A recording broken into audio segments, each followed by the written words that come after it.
Hey everybody, we are back with our second edition of the podcast since we changed the name, which is fitting to be the Bison Podcast. And I could not be happier to be where I'm at, which is sitting on the edge, kind of the eastern edge of Custer State Park.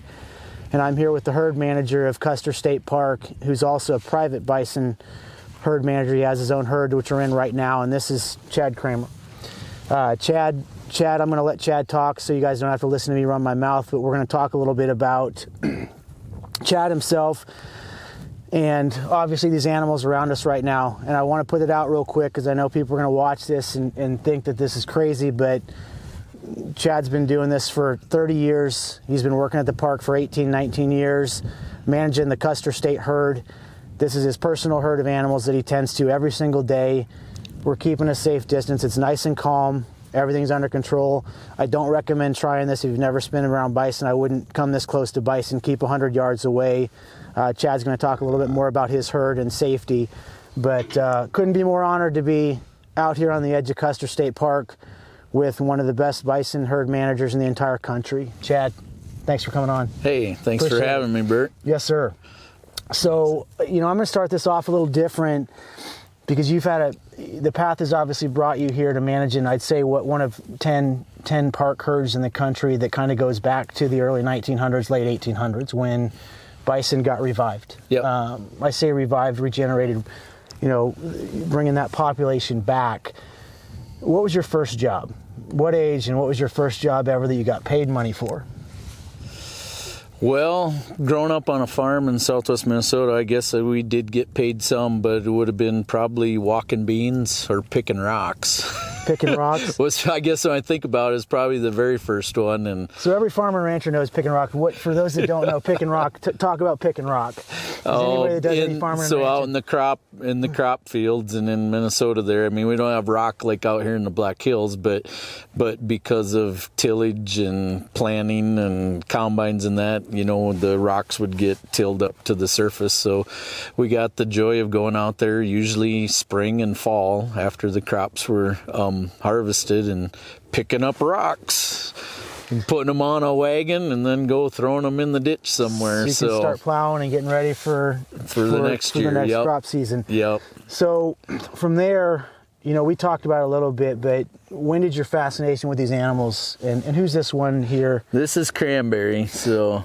And how old is Cranberry? Cranberry actually is an 11-year-old cow. So she's an 11-year-old cow, which is a female bison. And I'm gonna speak in dummy terms. I'm new at this over the last couple of years, but I'm gonna speak so that a lot of our viewers have never been around bison, never been exposed to them, and we're trying super hard to introduce them to these magnificent animals, which is hands down my favorite animal, as everybody knows that listens to the program and follows the companies.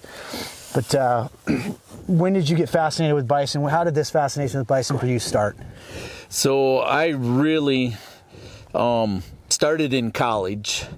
I grew up in southwest Minnesota, and Blue Mountain State Park in Laverne, Minnesota has a small herd of about 50 to 60 head. And they had an annual auction, and which they still do. And so I got interested kind of in seeing the ad on the auction coming up. And then ended up going to college at South Dakota State, and one of my first semester up there, I had a public speaking class, and one of our first assignments was a 25-minute informative speech. And I thought at the time I didn't like to speak in front of people. I'm like, what am I going to talk about for that length of time to keep myself interested, let alone somebody else? But I went home that weekend for harvest and saw that the sale was coming up at Blue Mountains.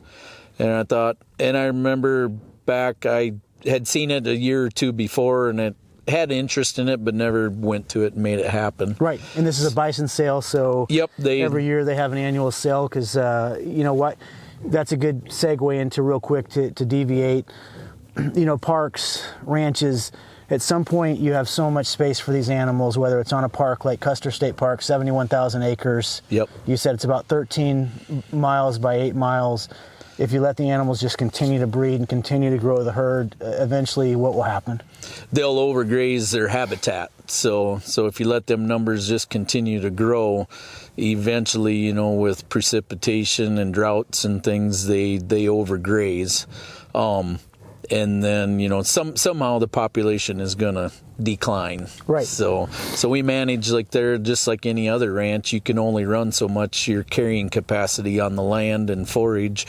And so that's why, like at the park, we do an annual roundup and sell off a certain number, anticipating, and we use some data, precip data and such, and looking at range condition on what we can do, hopefully the upcoming year, what we can support. So you go to this Blue Mound sale. So I went to the Blue Mound sale. I met a couple guys that were raising them. One from central Minnesota in particular. I went and visited his ranch or farm, and from there, doing the research on the history of them, and kind of my speech ended up, you know, from the early settlers to the current day is basically what it ended up. And at that time in the late 80s, the bison market was just kind of starting to head up. It was about the second or third year when the prices were kind of starting up. But from there, the more research I did and visiting people that I found out were raising them, just driving, traveling, I'd see a taller fence and figure that, you know, there must be bison or bison something. Or elk, something so there. My wife, who was my girlfriend at the time, she thought it was pretty exciting at the beginning, where all of a sudden I'd just pull in a yard and find out they're raising bison, and 4 hours later, you know, we put her head down the road. And now she's like, "You're talking buffalo again," you know. And you're the talking kids, about your wife Susie, who's obviously involved in this, and then, you know, I mentioned that it's, you know, for you, it's not just a business affair. We talked about it earlier. This is a family affair for you. So these animals around us have different ear tags on. The color of the ear tags mark who owns them. And when I say who owns them, your 3 kids and you and your wife own these animals. So you have a 16-year-old, an 18-year-old? 18-year-old. Isaac is 16. Grace is 18 years old, and then you have a 23-year-old daughter. Yep. And they all own animals in this herd, which I've met your daughter and spent time with her. She came through the shop in Sheridan, and it was just remarkable to talk to a 17, 18-year-old girl that, you know, has her own bison herd. Yeah. So how did the whole family get involved in that? Same thing, just got fascinated? Yeah, you know, just growing up in the park. We actually live in the park with my job there. So, you know, that's all they've known their whole life. Even Hannah, when we first moved to South Dakota, the first time from Minnesota, she was born in South Dakota. We went to Colorado for a year and a half or so, and then back to South Dakota again. So all the kids are South Dakota natives, and just, you know, it's what they've known growing up. They haven't really known different, so now they're starting to realize how special and different it is from most people even growing up in that. Yeah, even in the livestock industry, it's just different. The bison community, as you know, you've been in it a long time. I'm just new to it, but it's pretty small and unique and pretty special. Yeah, it's a really amazing group of people that, you know, I haven't met anybody yet that, you know, when you talk to them, whether it's talking to somebody like you that's been doing this forever or somebody that's been doing it for 5 years, whether it's an hour conversation or a 4-hour conversation or an 8-hour conversation, the conversation always ends or starts with my favorite line. It's about the animals first. And I truly believe this industry across the board is just so focused on the health and welfare and the growth of this population of animals. It's just amazing to me how fascinating. You just don't see that a lot. Yeah. You know? Yeah. It's a money-making industry, and it is a commodity. It's a meat. It's a lot of other things. There's genetics. They're selling for genetics. They're selling for breeding. But everybody, you know, just like yourself, you know, puts the animals first, which is remarkable. You just don't see that very often. Yep. So that brought you to, you know, getting into bison, and then you've been here at the park as the herd manager for just over 19 years. Just over 19 years. So how did that start? So I guess once we moved west and worked for a couple of ranches in South Dakota and then Colorado, in that experience we were looking to get back to the Dakotas or somewhere. So I actually was looking for what was out there, and the herd manager position here at the park opened up. Unfortunately, the previous herd manager died in a horse accident. Oh, geez.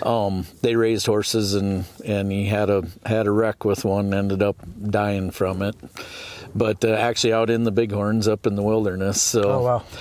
So it was kind of a quick deal, and I knew the resource manager at the time was involved in the buffalo business and the NBA and that. So knowing him and not really knowing, I'd been to the park auction for a few years prior to that, but it ended up coming out in one of the association newsletters that they were taking applications, and so I had been getting more and more involved in the industry side of the business, as far as associations and such, getting more actively involved at that time. And so I made a phone call and put an application in, and I believe there was like 35 or so applicants for it, and they interviewed around a dozen.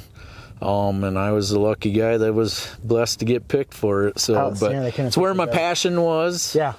The park was different from a lot of private ranches in the way it's managed in that.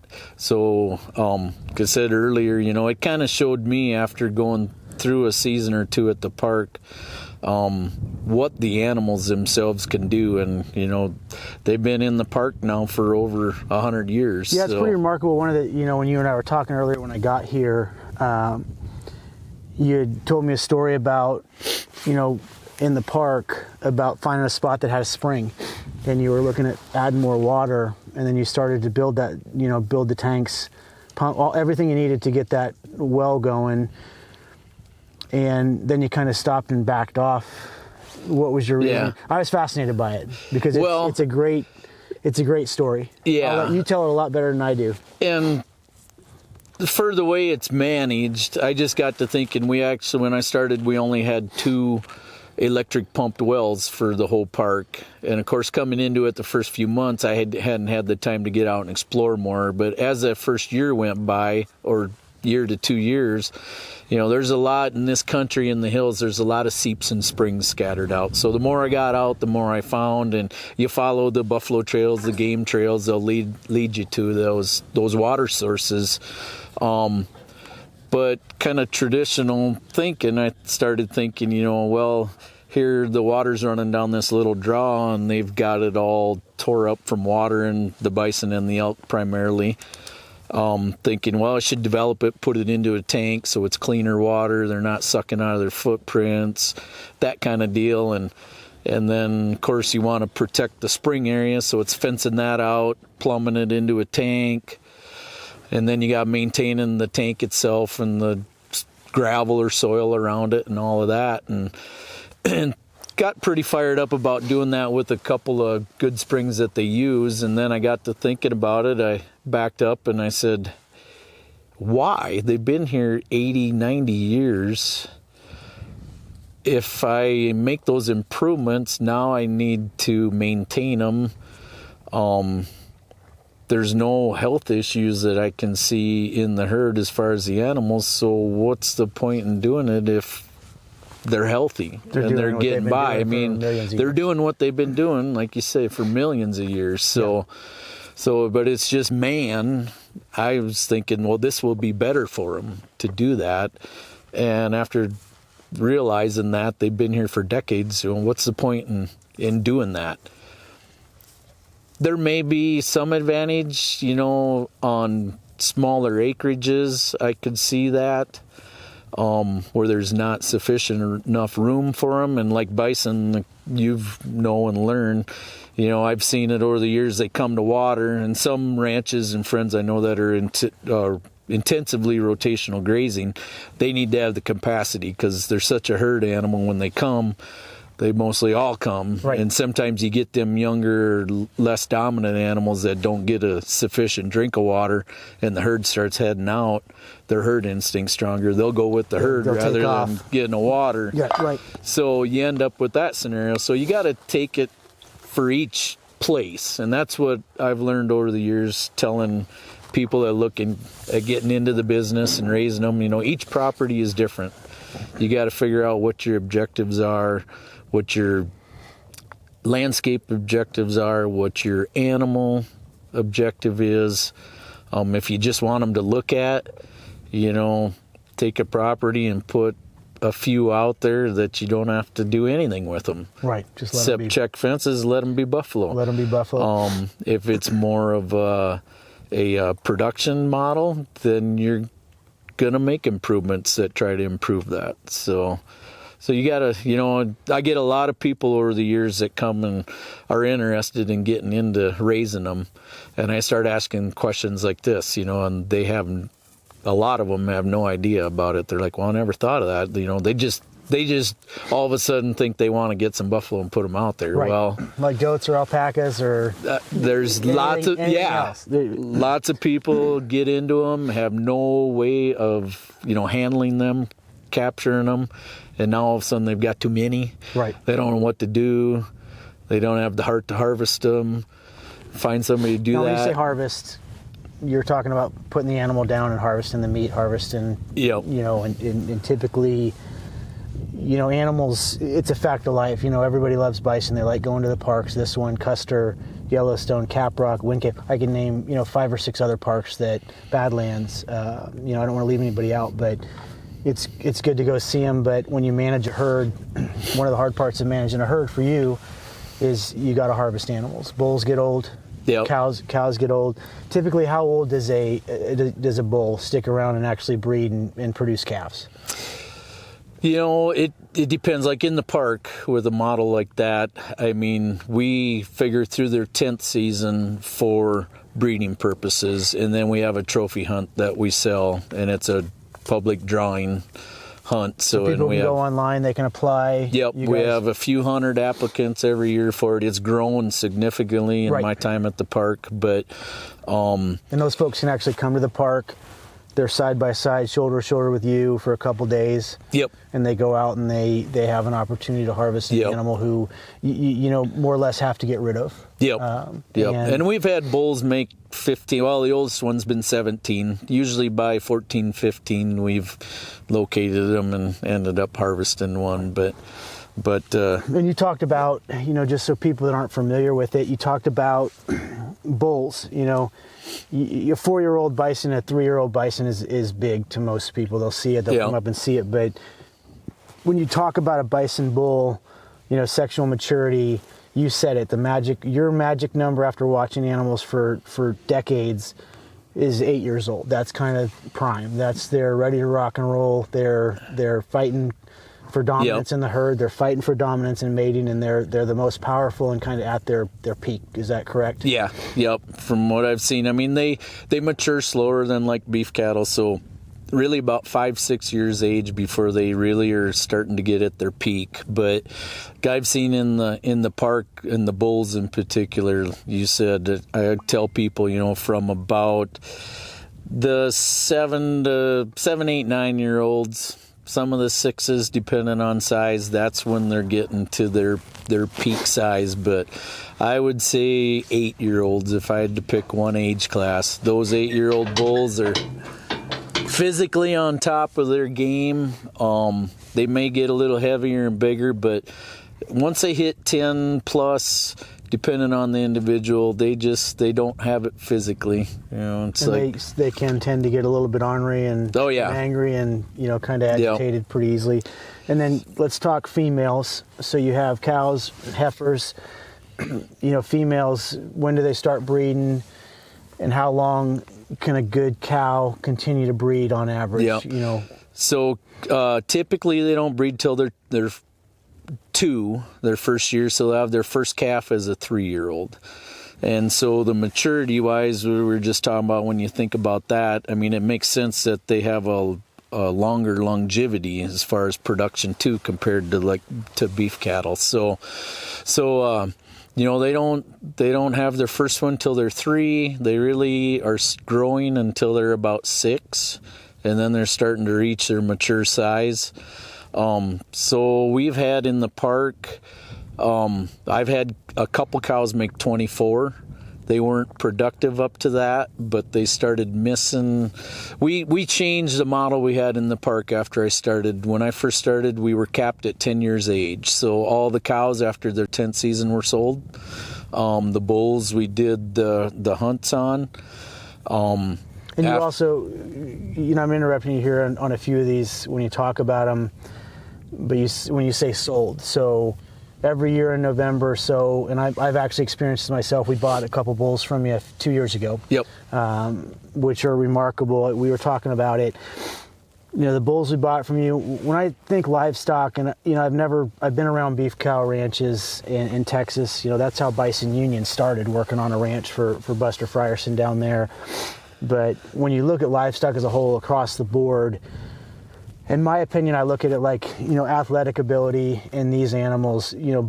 Buffalo or bison, to me, are kind of like the NFL players of the livestock community. They're agile, they're fast, they're intelligent, they're on the move. I talk about this all the time. But when you get these animals, you're talking about selling them. We bought 2 bulls from you, and they're just stunning. They're just magnificent beasts. I don't know any other word for it. They're incredible. So you guys I was lucky enough, not just me, Nick and the other folks involved were able to buy a couple bulls from you. Nick came and picked them up, and when we got those animals back, they integrated with the herd pretty quick, but they kind of still stick together. But over the last year and a half, they've just grown so good, and they're so well behaved, and they're just strong bulls. But talking about the sale, in November or so, anybody can come get online or come to an auction, and you can actually purchase, bulls that come from the genetic line and from the herd here at Custer. And it's not just Custer. There's Yellowstone bulls you can buy at the Turner auction and some other auctions. And a lot of the big parks will actually sell off some cows and bulls. So if you're out there and you're in the bison industry and you hear this, and you're new to it, and follow that auction. The animals that we've purchased are 2 of the best animals that we've purchased. So every November, yes, you guys still doing that this next year? And even if you're not in the bison industry and you're not going to look at buying bison now, but you might later on, you can tune in and watch that auction. You can watch the process of that auction, and it's fun to watch. It's fun to watch that. But I just wanted to mention the auction because it's near and dear to my heart. And, as things grow, I'll definitely be coming back to try and buy more animals with you. Maybe get outbid, but buying animals from Custer State Park is pretty unique and one of the cooler experiences I've ever had in my life. And we just got, we're super happy with those animals. And it's just neat to go out to your own herd and look at animals that came from Custer Park. Kind of segueing into that, how long have animals been at that park? How long have animals been right over this ridge here at the park? Brought the first animals in 1913. So 1913. Yep. So coming off the late 1800s, and I think you said, and it's in the Park Visitor Center, which by the way is an absolutely amazing visitor center. And then just kind of over the hill from us, about a mile or 2 down the road, they're starting to build.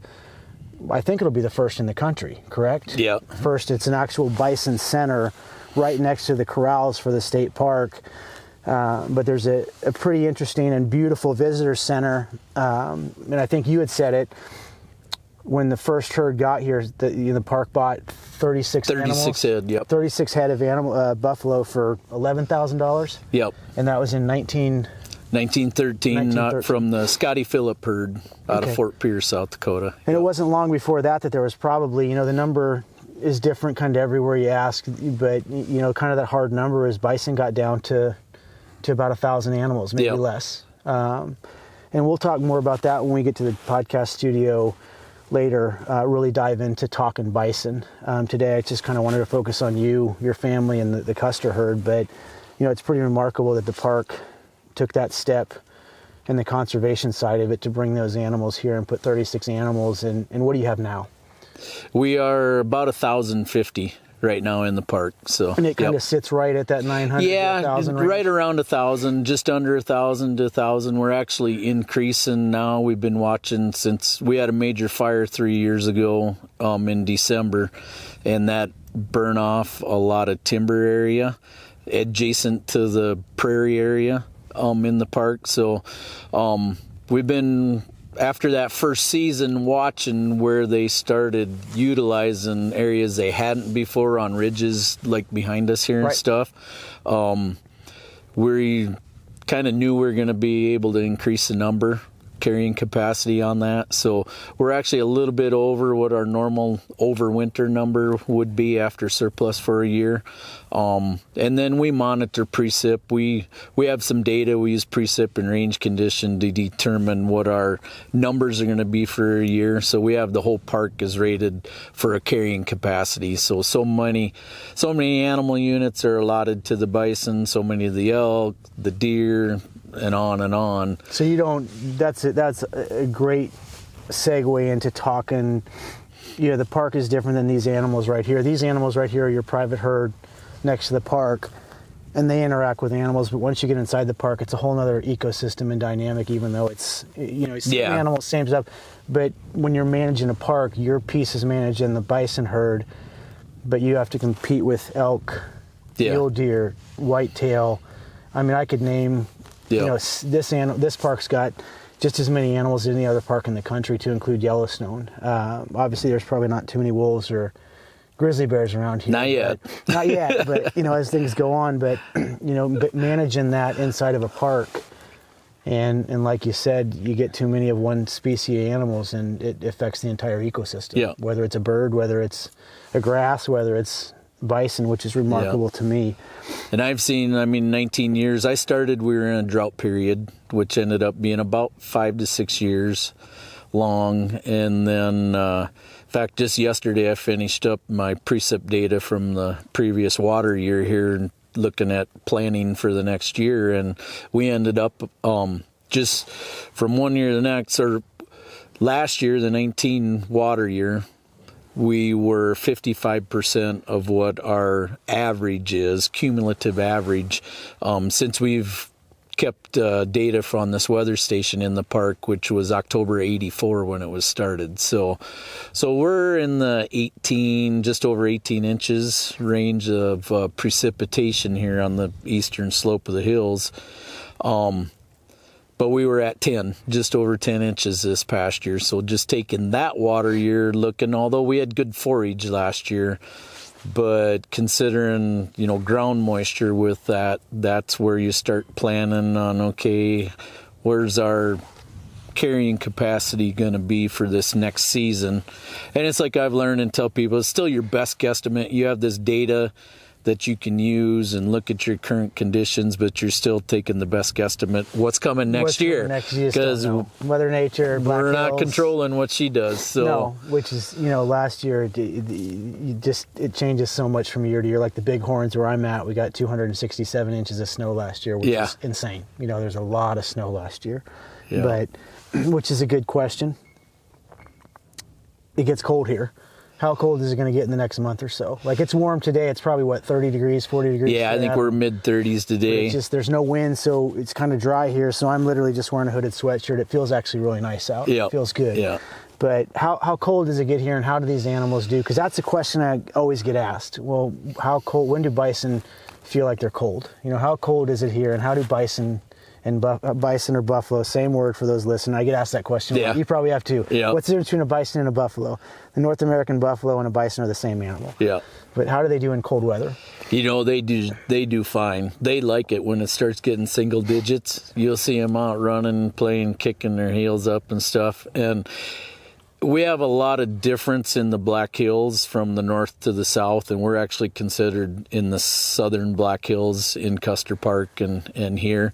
So we actually, and a lot of people think it gets cold because we have the Black Hills and that, but in reality, we have pretty mild winters, Not or too pretty bad. mild. We've had cold years, but nothing like when you get back east in Minnesota. We don't have the humidity, so it don't chill you No, like. and that's you know. People don't understand that till they experience it out here. Yeah, but I try and explain to people 5 degrees in South Dakota and Wyoming with no with no humidity feels like 35 degrees. You could drive just south to Colorado with 80% humidity at 40 degrees, and it feels like it's 5 degrees. Yeah. It's just bone-chilling cold. Yeah. It's not too bad here, and we're 3.5 hours west of here. It's not too bad where we're at either. Yeah. But they like the cold. I mean, I can't say over the years, I suppose minus 20 something is what I've personally seen with it, and that doesn't bother them at all. No, but they do. Like right now, and you guys are watching in the background, we're smack in the center of these animals. How many animals are here right now, if you don't mind saying? I know it's typically not a question you ask a rancher, but we've got about 130 total. Yep. And we're smack in the middle of it. We're literally completely surrounded on the truck, and I keep looking over my shoulder because it's kind of funny. This truck probably weighs 4,000 or 5,000 pounds. And one of these animals is scratching its head on the front of this thing, and it's actually moving the entire truck. So you can, these guys are athletic and they're strong and they're just built. They're built like no other livestock in the country. They're just massive and strong. But you can also see when buffalo are managed the right way and they're treated the right way, this is a super peaceful and humble animal. I can't think of any other word than humble for a bison, but. They're typically, I use the Roadhouse, Patrick Swayze, be nice until it's time to not be nice. Yeah. Bison will be nice until it's time to not be nice. And, that's good. Like I said, this is a unique experience, and bison ranchers, people that know their animals, are comfortable like this. But if you're in the wild, if you're in the park, if you're in any park, keep 100 meters distance or 100 yards distance, because these guys can run 35 to 40 miles an hour. They're super athletic. They can turn on a dime. Everybody's seen the videos lately with social media, but that's pretty rare occurrence. It does happen. It's happened in your park. Yeah. But for the most part, if you respect your distance with these animals, they'll respect you as well. Yeah. Good rule our interpretive staff uses, they came up with, and I don't know where it came from for sure, but we always tell visitors the rule of thumb, whether it's bison or deer, whatever, smaller animals. But if you hold your arm out and rule of thumb, if you can cover it with your thumb, it should be a safe distance. Right. Not always, but it's a great rule. I mean, it really is. I tell people, my experience with them, reading their body language and what they're pretty confident what they're thinking. Usually when I see visitors that I'm thinking they're getting a little bit too close, I said, when I come driving up on a situation like that, I'm usually looking at the animals more than the person. Right. Because I'm thinking, okay, now what's she or what's that bull thinking to that person walking up to them? And let's talk through that for a minute, because even a layperson with a quick conversation like we're having right here, there's telltale signs of, a dog's going to raise its lips and show its teeth. Maybe not. Yeah. Dogs can, but typically a dog's going to bark at you, growl at you, let you know. How do I, if I come to Custer Park and I'm riding in my car and a massive herd of 500 bison or more comes crossing across the road, how can you tell when you're too close or you're agitating or you need to just stop what you're doing and back off? How can you tell body language from a bison? So there's different things to watch for, and we educate on that. The biggest visual indicator is their tail. Tail goes straight up. The tail will go up, and I'd like to show people and tell them, if they're completely at rest, that tail will be flat on their hind end. If they're you can probably see on the camera behind us, these animals, if they're a little curious or could be concerned, you'll see where their tail up is like that one back there. It's just off her hind end a little bit. You can see a little bit of light underneath them. And sometimes, like I said, that's even curiosity. You're just, you're walking out or something, and they might be a few hundred yards off and see you, and you'll see that tail come up just a little bit, and they're like, okay, what are you doing over there? So, but it could be either aggression or curiosity. But typically, the higher it gets, the more concerned they are or aggressive. But like you said, when they really get to that point, it'll go over center. And over the years, handling them and stuff, I said, I've had some, typically bulls, not always, but it'll go over center and be pointing up over their back, and that tassel, I mean, you'd swear it was made of steel. Right. It's just iron. It's so, and it's quivering. And when you get them to that point, you better be someplace safe. And you get some snorting and some... Yeah, and then pawing, head shaking. That's one we like to tell people, watch for head shaking. That can be aggression, not always, but you got to have the experience to determine that. Right. But from an average person that knows nothing about them, that's what we'll tell. Watch that tail.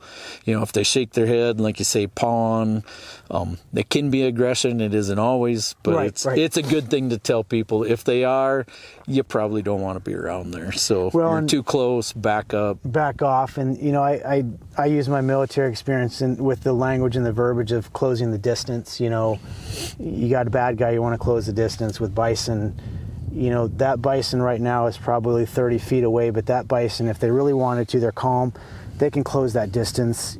You're not going to have time to get around this flatbed. Yeah. You're not going to have time to get in that truck. If it happens really, really fast. They're agile, they're fast. But I don't want to scare people away from bison. Just be smart, like Chad said, the rule of thumb. What do you say we head into the park a little bit and see if we can find your herd there? You bet. Does that work? You bet. All right, we'll be back. We're going to head into the park, and we'll catch up with the Custer Bison herd. So we're back. We shifted gears. For those that are watching the YouTube and watching the actual video, we shifted gears. We're now smack in the center of Custer State Park, and Chad gave me a souvenir. You can buy these for $100, right? Is that how much they are? Yeah. No, just kidding. So we're back smack dab in the center of Custer State Park, and you can see behind us a portion of the herd is back here in this valley. That's an old homestead in the center of the park, and then off to our left here there's another pretty large portion of the herd, and then behind the cameras is a much larger portion of the herd on a giant plateau up here. You can see the Badlands over your shoulder in the skyline here, and as you see, I just got to take a second. This is my first time coming through the park like this, and it is the most beautiful park that I've been to, I think, in the lower 48. It is absolutely phenomenal. The facilities, the park is just managed, and it is absolutely gorgeous. So if you get a chance to come to Custer or you drive by it, take the day to come here and go to the park, go to the visitor center and check it out. So we're talking, Chad and I were talking earlier, when you go to the visitor center, there's a video of you, and it's about a 17-18 minute video. Kevin Costner is the actual narrator, and in that video it has you guys talking about the roundup every year. And you said it started, when you started here, about 5,000 people would show up. Yep. How many people show up to that roundup now every year? We've had 20,000 plus the last 6 out of 7 years. So 20,000 people show up, and then there's an application you can put in to ride horseback. They pick, what you said, about 20 people? About 20 people, yep. That you can actually ride horseback. If you bring your horse up and you get picked, you select on that application, you can actually come up and help Chad and the team round those animals up in front of a crowd of 20,000 people, get them into a corral, and that's when they start, checking animals. That's, you guys, when we talked, traditionally you touch the animals once a year unless you have to, unless it's actually an injury or an emergency. You guys typically a fire or anything like that, obviously you're managing the animals a little tighter. But as far as letting the animals and the buffalo be buffalo, you manage them once a year, and you bring them in, you'll sort off some calves, you'll check animals, you'll check weights, you'll check everything on the animals, and then you put them back out to be buffalo. Yep. And that's when that roundup takes place. The one question I always get asked, and I have to say this all the time, people are like, why don't you wear a cowboy hat? Well, I am not a cowboy at all. I'll never be a cowboy. I just didn't grow up that way. And it's just not for me. I'll own horses. I'll ride horses. I'm not a cowboy. I'm not ever going to be a ranch cowboy. But one thing that you guys do that's different than, I'd say, 98% of other bison ranches or state parks or national parks that have bison, you guys work these animals with horseback. Yep. You mind talking a little bit about that? Because it's very unique. Yeah. You use horseback, and then you guys also use whips. And talk about it. When I say whips, they're not actually whipping the animals. Yeah. So I'd love to hear your take on horseback and how you guys manage animals on horseback.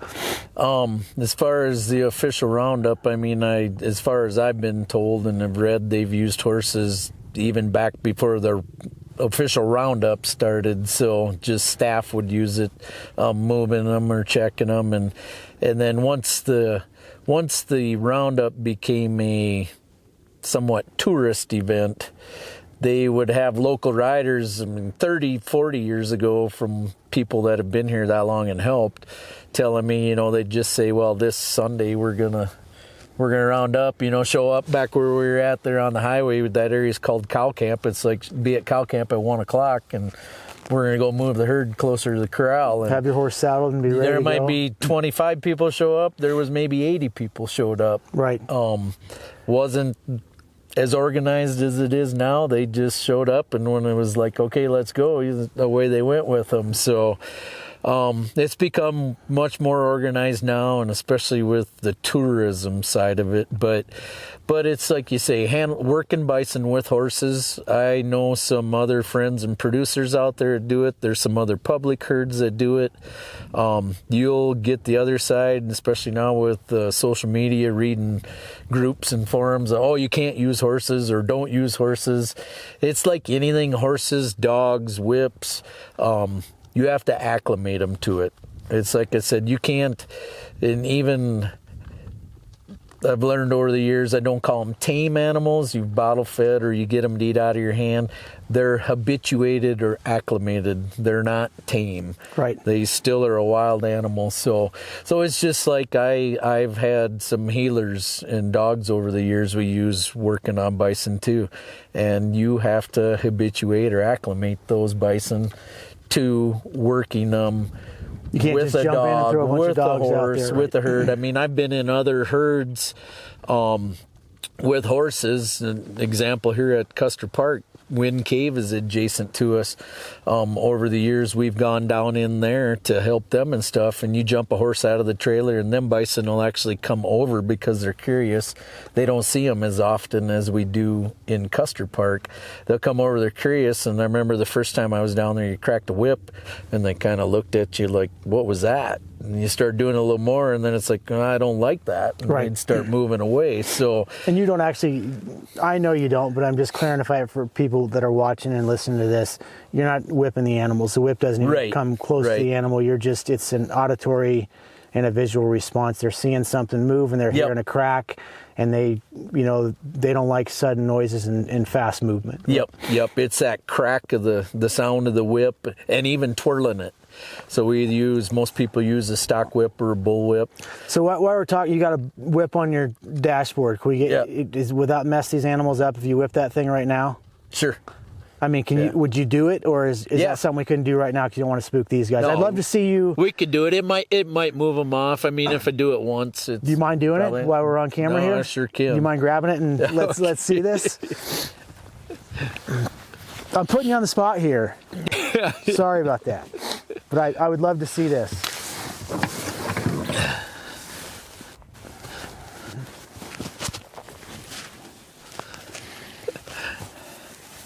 So the one thing about it, and I learned starting here at the park with the whip and that, I primarily am right-handed with it, and I tore my shoulder up several years ago, so now I'm not as good as I used to be, and I just haven't mastered it with the left hand yet. So, but I can't get my shoulder or my arm above my shoulder anymore. But it's getting that audible crack on it. So, and this is a stock whip. A bull whip has a solid handle. Right. Stock whips are made for twirling, so you can get it to twirl. But this is about an 8-footer. I used to run a 10. I've got some friends that do up to 20s, and that's a job.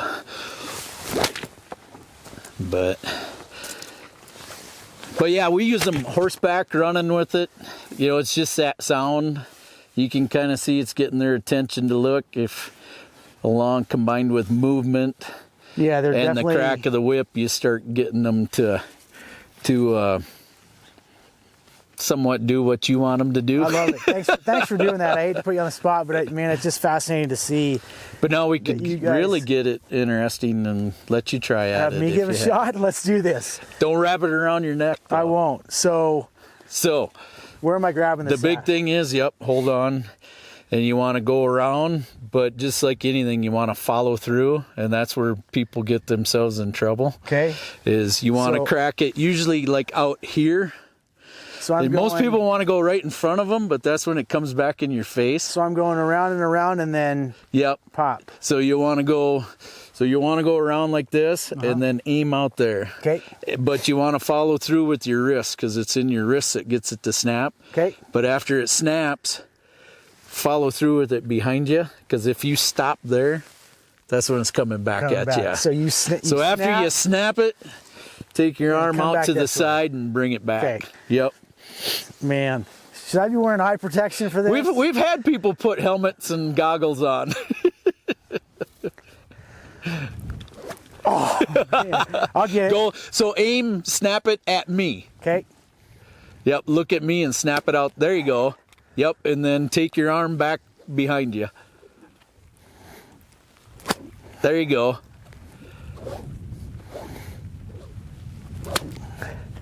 You're getting it. Oh man, you made it look really easy.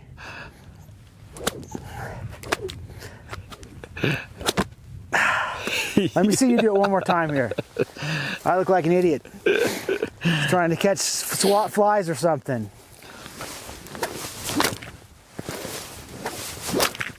So you kind of want to really go gotta pop it. out to the side, pop, but then pull it back. Otherwise, if you stop right there, then it comes back So you at got to you. really feel that pop. Yep, and it's all, like you say, in your wrist. You want to snap. I got to be more aggressive than this. I think I'm being too soft.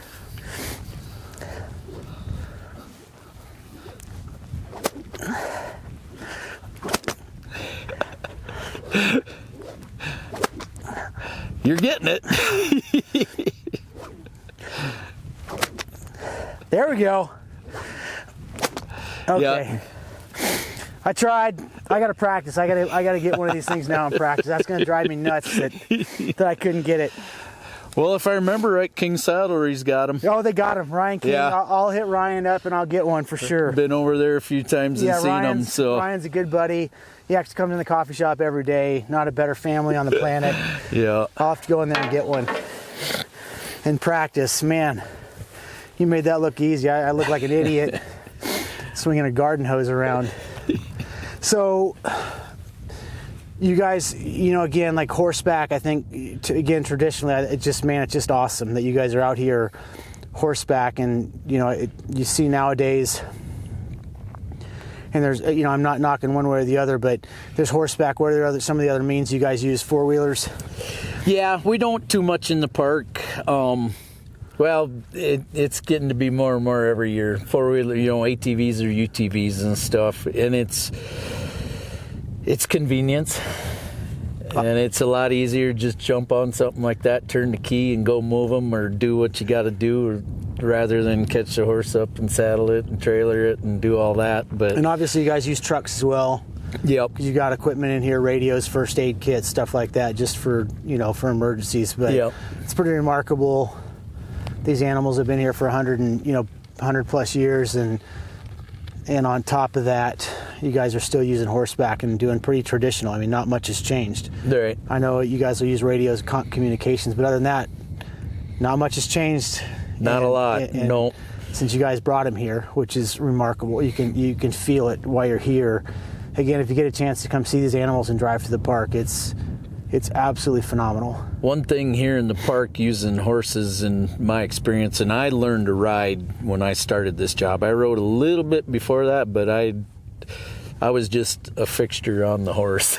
Right. After I actually started on roundup weekend here in the park, so at that time roundup was on Monday. I started that Saturday before.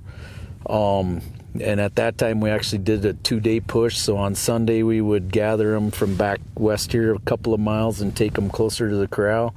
And then on Monday morning, we put them in the corral.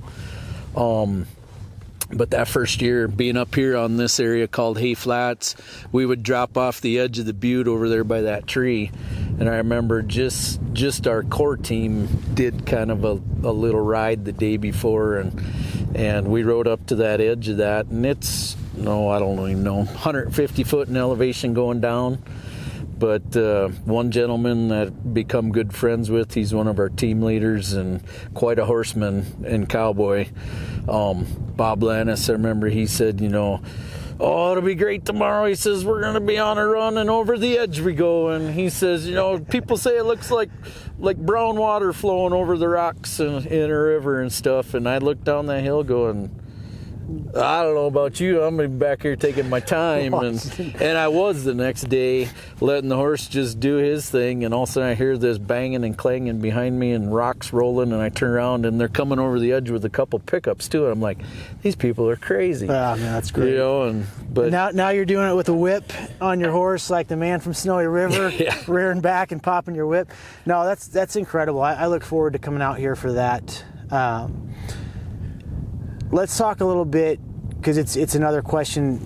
Let's talk about rut, what rut means, and kind of the cycle of females and males and how that works throughout the year here in the park. Sure. If you don't mind. Yep. So we run our bulls. Our bulls are out there year round. So the bulls stay with the herd, with Yep. the females year round. And Yep. They kind of separate off, and some of that's one thing I learned in the way they're managed at the park. We don't supplemental feed them.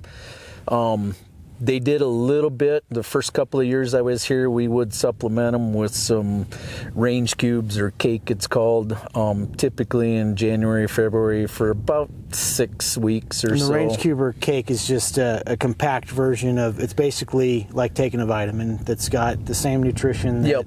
natural grass would have, but it's alfalfa or whatever that Yep. cube is, just kind of pressed into. When you say cake, it's like a large pellet. Yeah. Yep. Or a square piece Yep. of cake. And they were doing that, I was told, because they thought the previous herd manager thought they had some premature calves born a little early and stuff. And after doing it a couple of years, myself personally, I didn't think the time of season was right, and a depressed market on bison. We knocked out that expense and didn't see any negative effects in doing that, but we don't supplement them, so whatever is out here is what they're surviving on.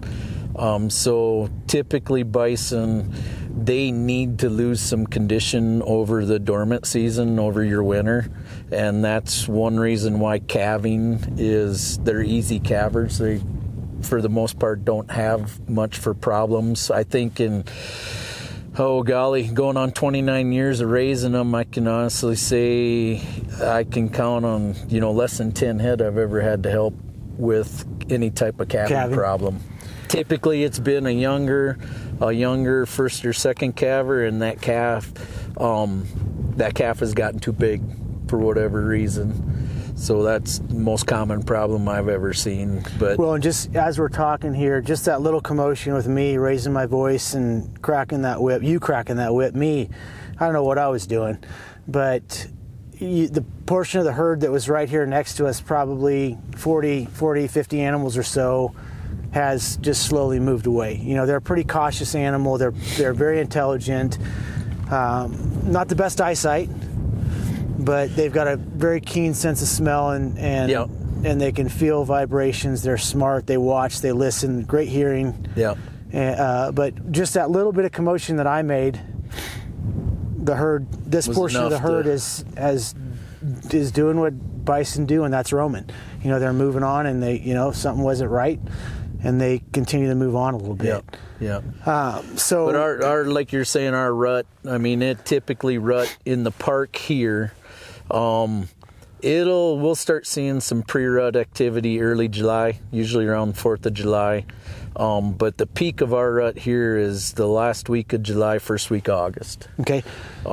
Is when them big dominant bulls definitely are moving into the herd and in there competing. So, And that's where you see the classic videos yep. and pictures of bulls knocking heads. That month to 45 days or so, they're competing for mating rights. They're competing for females. Yep. And that goes on for typically 30, 45 days. Yeah, yep, from start to finish, yep. Like I say, that peak is about that 10-day period right at the end of July, early first week of August here in the park. So, and if conception happens, then you got a 9+ month conception or gestation Yep. rate. more intrigued by, and I think because it's not typical for, beef cow ranchers and people that raise other livestock will move their bulls off. Yep. When you don't do that, do the bulls move off on their own in bats or herds? Kind of explain that a bit in the park, because there's so much area here. So they typically will start peeling out, and especially the older bulls, I would say 7 to 8 plus, they definitely will go off into small bachelor groups of, anywhere from sometimes individuals, most often 2 or 3. I've seen them bunched up as many as 10 to 15 in a group of various ages. Might stick together for a week or 2, but usually in groups of like 3 to 6 or so. And will bulls, when they're battling during rut, will they, does it ever get to the point where they'll kill each other? Yeah. Yep. They'll, lots of times we'll lose average in the park here on the average over the years, about 3 a year from injuries, and typically it's a gore wound in the neck or shoulder area is most often what happens. And then what happens most often is the flies will get to it. The peak of our fly season is about the same time as that rut. So I've found, or what I've seen over the years here with that, is if it's an injury that it's more upward where it can drain, they have a greater probability of surviving that. If it's one of those where it can't, the flies get in and then they get septic and they end up, and we'll treat them. We'll actually tranquilize them. Last couple of years we've done 2 bulls each season that have had some injuries. We've tranquilized them, cleaned them up, sprayed them down with fly spray, gave them some antibiotic, and they survived it. But typically with the hair on the shoulders and that, lots of times what happens is you don't catch it early enough until it's too late. You just can't see it, and they don't show any signs of it until their hair starts falling out, and then it's like, oh boy. And then you make a decision. Do I'll treat them with antibiotic with the dart gun. I've learned over the years and with staff and visitors, well, can't you put them in the corral and do something? And when you're dealing with a 2,000 plus pound bull, it's if they're not right next to it, it's tough to get them there. So and that was one of, along with the rut and bulls going off into a bachelor herd. If you bring an animal, excuse me, even as big as the park is, if you bring an animal down to the corrals, they've got a remarkable sense, and I'm guessing there's not enough data on it yet because it hasn't been studied enough, because they're wild animals and people tend to, in the private side of bison ranching, people like to leave their animals alone. But buffalo and, seem super remarkable to me at finding their herd, sensing their herd from an incredible distance away. So if you bring an animal down to the corrals, the wind's blowing the right way, gets windy here, they can smell the herd from miles and miles away. Yep. And so those bulls will peel off, and then, later on during the year at sporadic times they'll meet back up or find the herd. Is that is the sense of smell you're thinking? I'm asking because you spend so much time with them.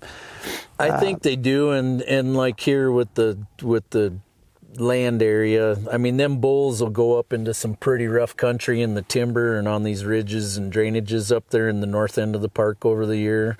Except for the 2 months basically during the rut, they'll go up there in that rough country.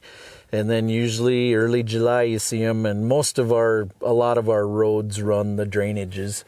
So you'll start seeing them migrate south, because most of the prairie area that we have in the park, which is about 20,000 acres out of the 70,000, is on the east side and the south end, and that's where the cow herd spends most of their time.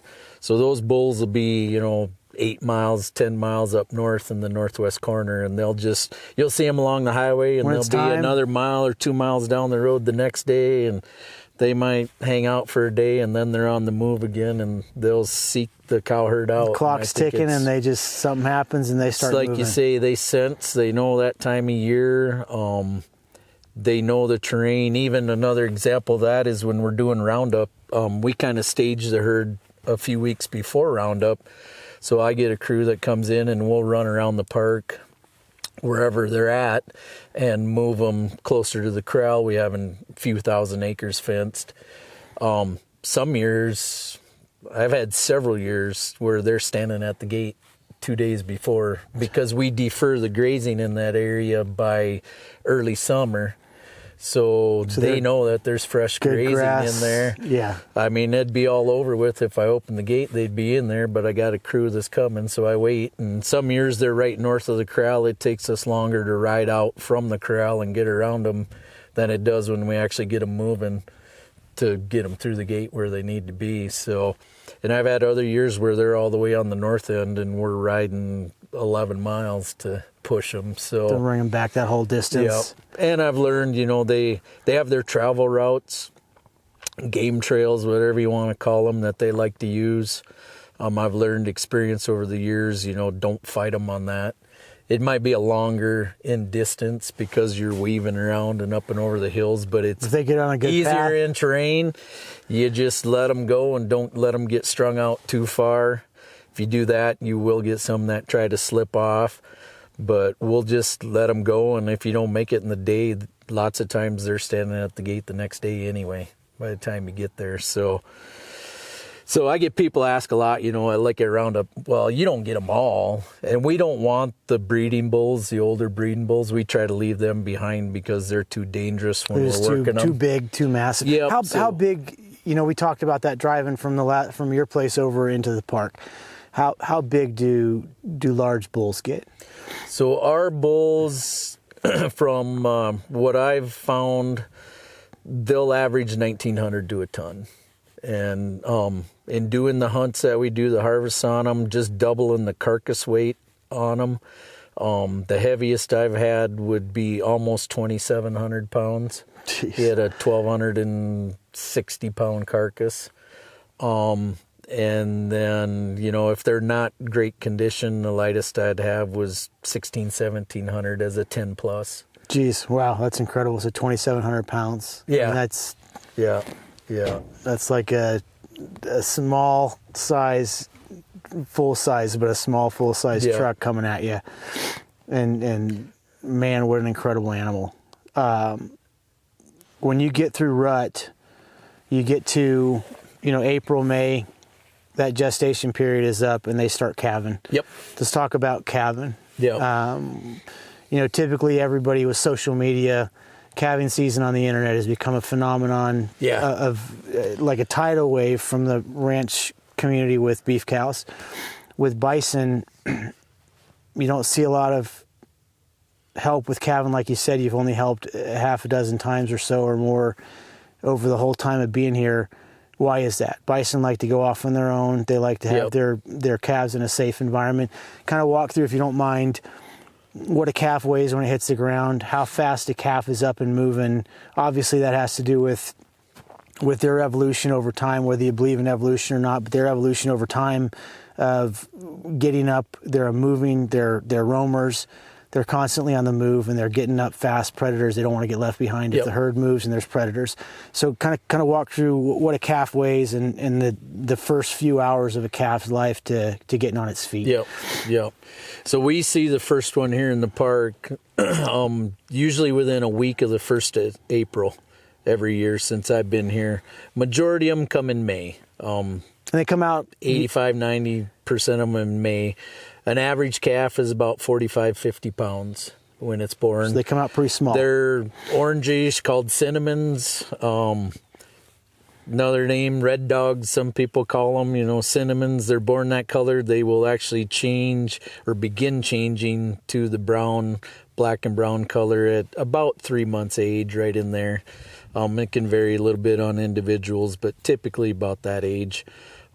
They're up on their feet. Like you said, I suppose over the years I have actually seen between 10 and 15 actually born.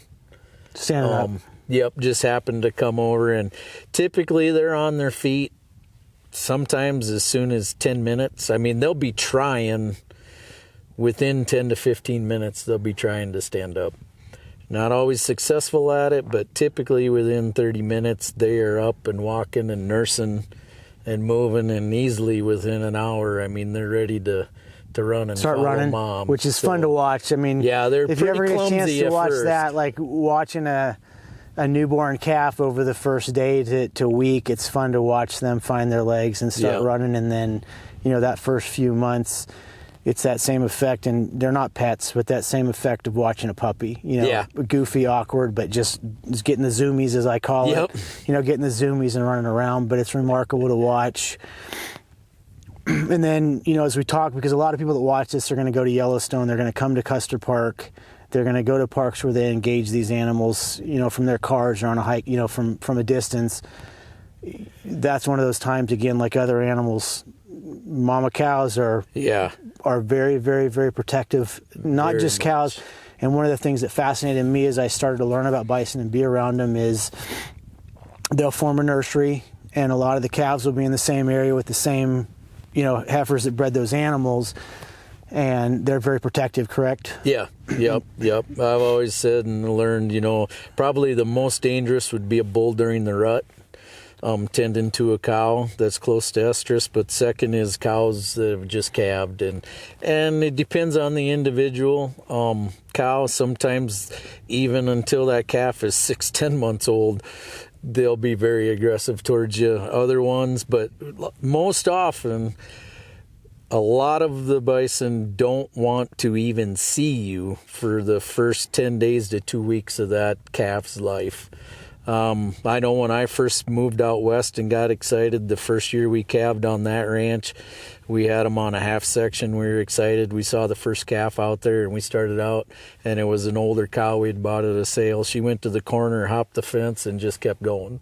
That was it. It's like, okay, we'll look through the binoculars from now on. So didn't want anyone 2 weeks near. later, she come right up to the truck.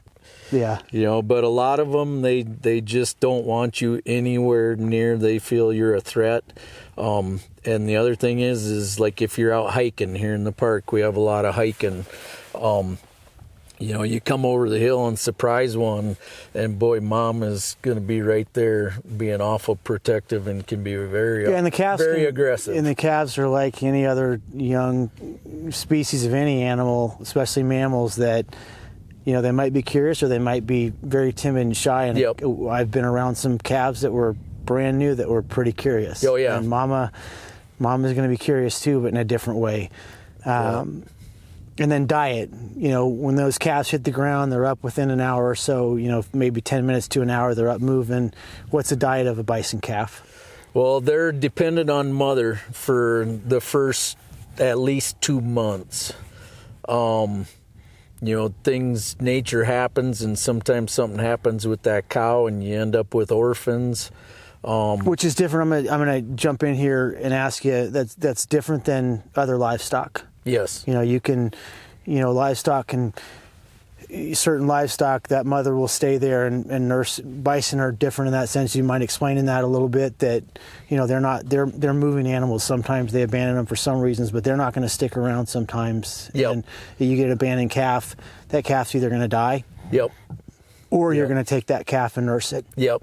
And I've had that several times in the park here over the years, where typically in a situation like that, it's a first calf mother, and they're still growing and maturing. They have that first calf, and if that calf is weak for whatever the reason and doesn't keep up, her herd instinct is stronger than her mothering instinct, is what I like to say.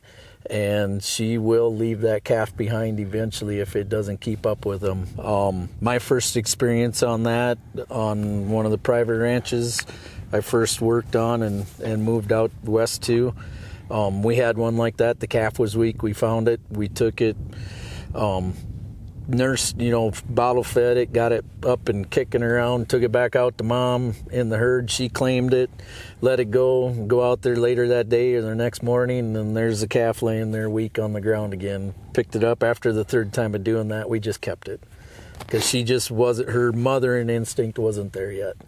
So, and there is a possibility that you can bottle feed those calves and reintegrate them into the herd. Yeah, yep. And like with that bottle feeding, and I know there's certain circumstances out there. I know some other folks in the business that have raised particularly bulls, but there's been studies done on all species of animals, multiple species of animals, where typically, like bottle feeding a young, when that male, if it's a male calf, when it reaches sexual maturity, that's what it identifies with, so they can get aggressive. And you look at bison, when they start reaching maturity at around 2 years of age, they're 1,000 pounds and got 15-inch daggers on them on and each stuff. side of their and they're head. not intentionally getting aggressive, but it's all that testosterone and everything else working in them and the hormones on them. So typically male bottle-fed animals can get aggressive and are very dangerous. Females acclimate back into the herd a lot easier.